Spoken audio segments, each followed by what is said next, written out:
প্রিয় দেশবাসী, আসসালামু আলাইকুম রহমতুল্লাহ। আপনারা জানেন বাংলাদেশে ঘটে যাওয়া সদ্য ছাত্র জনতার যে গণ অভ্যুত্থান, এই গণ অভ্যুত্থান মাসাধিক কাল চলেছিল। যে গণ অভ্যুত্থানের সূচনা হয়েছিল জুলাইয়ে, এবং এই গণ অভ্যুত্থানের শেষ পরিণতি হিসেবে বৈষম্য বিরোধী ছাত্র জনতার যে বিজয়, সে বিজয়টি এসেছিল 5ই আগস্ট। এই 5ই আগস্ট সারা বাংলাদেশের মতন রাজশাহীতেও আন্দোলনের একটি দুর্বার ঘাঁটিতে পরিণত করেছিল ছাত্র জনতা। আপনারা জানেন বৈষম্য বিরোধী এই ছাত্র জনতার আন্দোলনে রাজশাহীর ছাত্র জনতার যেই অবদান, তাদের যে বিপ্লব, তাদের যে আন্দোলনের ভূমিকা, এটা ছিল অনস্বীকার্য, এবং সারা দেশব্যাপী রাজশাহী একটা প্রশংসা করি। সেই আন্দোলনের ধারাবাহিকতায় যখন 5ই আগস্ট সারা দেশব্যাপী কারফিউ জারি করে এই খুনি হাসিনার ফ্যাসিস্ট সরকারের এই অবৈধ আওয়ামী সরকার, তারা একের পর এক দিনের পর দিন যখন দিনের পর দিন 144 ধারা জারি করছে, সারা দেশব্যাপী কারফিউ দিয়েছিল, ইন্টারনেট বন্ধ করে দিয়েছিল, মোবাইল সংযোগও বন্ধ করে দিয়েছিল। এমনকি যখন সারা দেশব্যাপী কোনো টিভি চ্যানেলের মাধ্যম দিয়ে খবরটা জনগণ পাচ্ছিল না, ঠিক সেই মুহূর্তে 5ই আগস্ট রাজশাহীর ছাত্র জনতা এই বৈষম্য বিরোধী আন্দোলন তখন এক দফা দাবি আন্দোলনে পরিণত হয়েছে।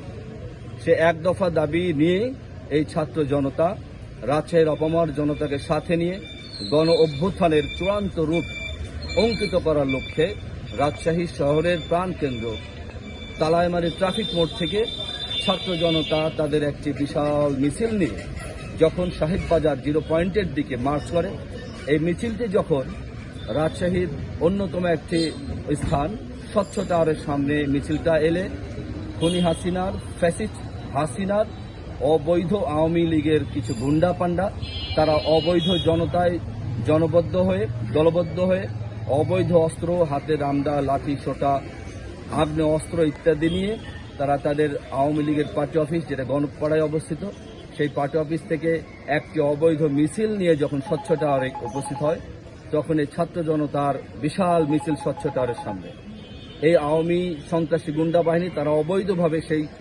শান্তশিষ্ট বৈষম্য বিরোধী ছাত্র আন্দোলনের যে বিশাল মিছিল, এই মিছিলের উপরে অবৈধভাবে অতর্কিতভাবে হামলা করে। সেই হামলার ফলশ্রুতিতে আপনারা জেনেছেন ইতিমধ্যে সেই জায়গায় 2টা মার্ডারের ঘটনা ঘটেছে। যে মার্ডারে আওয়ামী লীগের সন্ত্রাসী বাহিনীরা, এই অবৈধ আওয়ামী সরকারের সন্ত্রাসী বাহিনীরা ওতপ্রোতভাবে জড়িত। এবং আপনারা এটাও জানেন যে অসংখ্য ছাত্র জনতা সেই দিন ছুরিকা আহত হয়েছে, কারোর শরীরে চাইনিজ কোরালের দাগ বহন করছে, অসংখ্য ভাই তারা গুলিবিদ্ধ, তারা এখনো হসপিটালে চিকিৎসা নিচ্ছে, মৃত্যুর যন্ত্রণায় তারা ছটফট করছে। সেই আন্দোলনে অংশ নেওয়া ছাত্র জনতার মধ্যে আজকে 2 জন ভাই, একজন ছাত্র এবং একজন সাধারণ জনতা, যারা সেদিন কাঁধে কাঁধ মিলিয়ে এই স্বৈরাচার ফ্যাসিস্ট হাসিনাকে পতনের লক্ষ্যে যে মিছিল নিয়ে গিয়েছিল, সেই মিছিলে অংশগ্রহণকারী 2 জন ভাই, একজন মাইনুল ইসলাম শিশির আর একজন ভাই মমিনুল ইসলাম। ওনারা 2 জনই গুলিবিদ্ধ। মমিনুল ইসলামের বুকে গুলি লাগে, ভাগ্যবশত উনি বেঁচে গেছেন।